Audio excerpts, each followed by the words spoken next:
No one in the courtroom took the man seriously when he walked in with a dog on a leash. A few people chuckled. One juror leaned over to whisper, "Is this guy lost?" Even the judge, Margaret Hollister, gave a tired smile as she eyed the dog from her bench.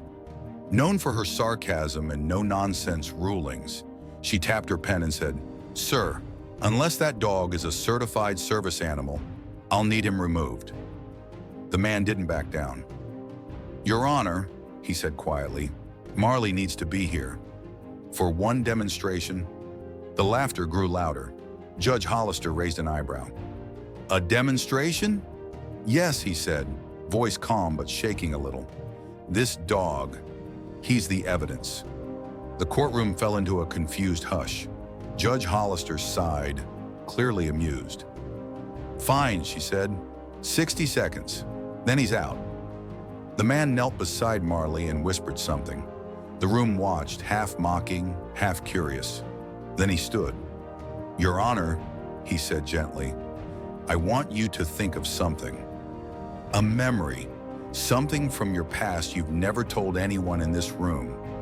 The judge scoffed, tapping her notes. "Is this a magic trick?" "No tricks," the man said. "Just think of it." She rolled her eyes, but after a moment she nodded. "Fine. Thought of something. Now what?" He turned to Marley. "Marley," he whispered, "is the judge remembering something she regrets?" The room froze. Marley didn't bark. He didn't move. Then slowly his ears flattened, his tail tucked, and he let out a long, soft whine. Then a bark. Quiet. Heartbreaking. Judge Hollister's face turned pale. She tried to laugh, but the sound didn't come. "What is this?" she asked, voice cracking. The man stood firm. He only reacts like that when someone's hiding something. And for a moment, just a moment, the powerful, sarcastic judge looked afraid. "Recess," she said suddenly. 15 minutes. Everyone out." She stood up fast, practically fleeing the room, leaving silence in her wake. Behind closed doors, Judge Hollister sat alone, breathing hard, hands trembling. She pulled open a drawer and took out an old photo. A teenage boy smiling nervously in front of the courthouse. A memory she'd buried deep, a trial 10 years ago, when she'd made a choice she never told anyone about. She had withheld a report. Nothing major, she told herself then. Just a piece of evidence that would have caused doubt, and doubt would have made her look incompetent. So she hid it. The boy went to prison. She rose through the ranks, and for 10 years she convinced herself it didn't matter, until a dog looked at her and saw the truth. Outside the courtroom, whispers turned into headlines. "Dog exposes judge's secret. Can animals sense guilt?" Courtroom stunned by dog's reaction. Reporters flooded in. But Thomas Harris, the man with the dog, didn't chase the attention. He quietly walked Marley home that night. They sat on the floor together. "You did it, buddy," he whispered. "You saw what no one else could." The next morning, Thomas received a message. It was from an attorney named Julia Mayfield. She represented a man named Jacob Brennan, convicted nearly a decade ago. Judge Hollister had presided over his trial. Julia's voice on the phone was cautious but hopeful. "I saw what Marley did," she said. "If there's any chance he can help, we need you." Thomas didn't hesitate. "Tell us where to go." At the prison, Marley met Jacob for the first time. Jacob was quiet, worn down by time and silence. Thomas unclipped the leash and let Marley walk forward. The dog approached Jacob slowly, then gently laid his head in Jacob's lap. The inmate's eyes welled up. "He trusts me?" he whispered. Thomas nodded. "Yes, he does." And that was all they needed. Julia filed for a retrial. The court was skeptical, but after what had happened with Judge Hollister, the motion was granted. The courtroom filled with spectators, cameras, and curiosity. Could a dog really uncover the truth? Was Marley just a fluke, or something more? Judge Marcus Bailey presided, known for being serious, fair, and deeply methodical. He looked at Thomas, then at Marley with a raised eyebrow. "You want this dog to testify?" Julia smiled faintly. Not exactly.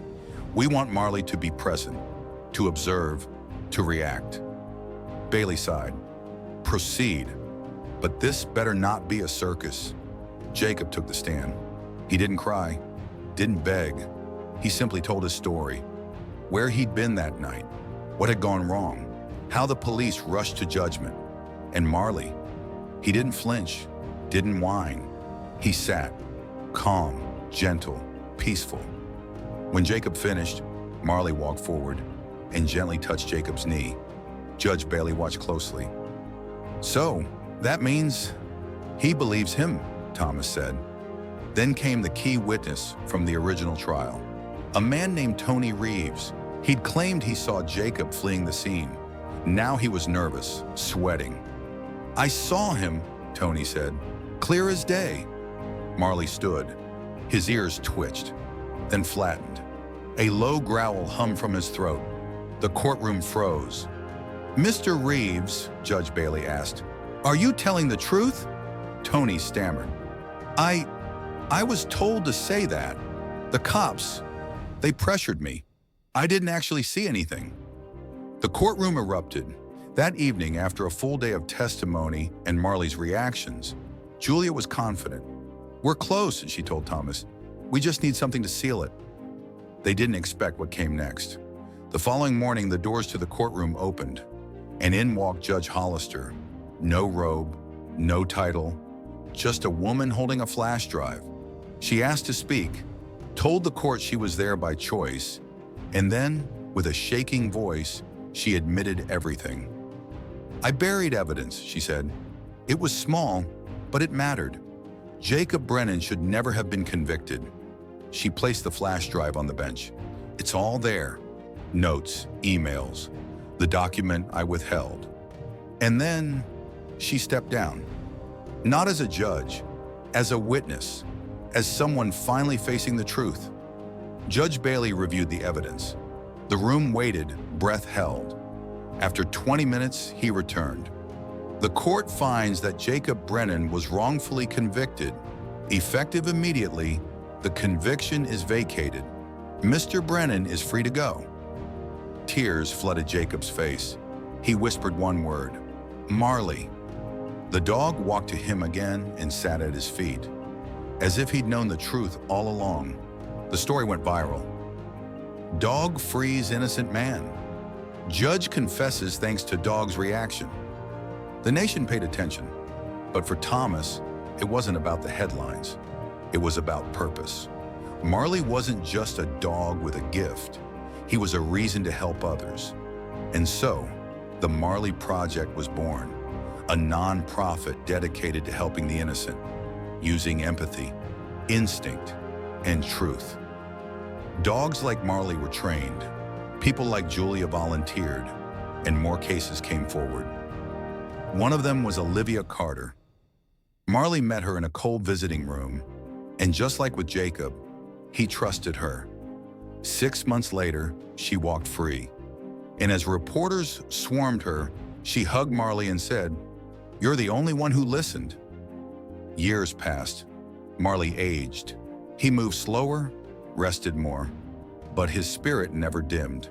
And before he retired, he met Scout, a young, sharp Labrador with the same gentle eyes Marley taught him, guided him. And when Scout reacted to his first lie in court, Thomas knew the torch had passed. Marley passed away peacefully on a spring afternoon, in Thomas's arms, under their favorite tree. There were no headlines, no noise, just soft wind and love. Today, Marley's legacy lives on, through Scout, through the people he freed, through every courtroom where the truth is now something we don't just argue over, we feel. Marley proved something the world had forgotten, that truth isn't always loud, justice isn't always perfect, and heroes don't always speak. Sometimes they just sit quietly and know.